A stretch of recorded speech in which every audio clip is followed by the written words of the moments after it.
तुम्ही माहेरी गेल्यावर तुम्हाला सुद्धा असं आयतं आयतं खायला मिळतं का? तर ही गोष्ट तुमची देखील असेल. तर माझ्या आईने मला यायच्या अगोदरच तिला कळलं होतं की मी माहेरी येणार आहे, तर तिने इडलीचं पीठ भिजत घातलं आणि मस्त लुसलुशीत अशा तिच्या हातच्या इडल्या खाऊ घातल्या. नंतर मी म्हटलं मी चटणी करते माझ्याप्रमाणे, तर मी चटणीला सुद्धा इथे फोडणी दिली आणि त्यानंतर मग ती बोलली की तू बस, मी तुला माझ्या हाताने डोसा बनवून खाऊ घालते. तर मग मी मस्त डोसा खाल्ला आणि खूप मज्जा आली आणि आम्ही इडली डोसा करताना अशी मस्करी वगैरे करत होतो. तर आईकडे गेला खूप मस्त वाटतं.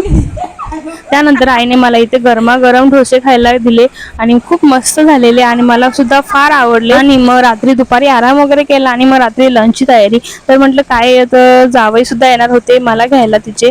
तर त्याही बोलली चिकन सुक्का बनवूया आणि भाकरी, मी भाकरी बनवते तू चिकन बनवूया. तर आईने मस्त तिच्या हातच्या अशा गोल गोल फनी टम्म फुगलेल्या भाकरी बनवल्या आणि मग नंतर मी म्हटलं मी भाजी बनवते. सो मी चिकनची सुक्क भाजी बनवायला घेतली. तर मी ते मस्त आणि अशी छान चमचमीत मी चिकनची सुक्की भाजी बनवली आणि खायला सुद्धा खूप मस्त झालेली आणि सगळ्यांनाही खूप छान फार आवडली.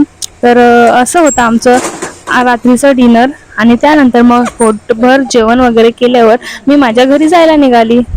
आय होप तुम्हाला व्हिडिओ आवडला असेल तर सबस्क्राईब करा.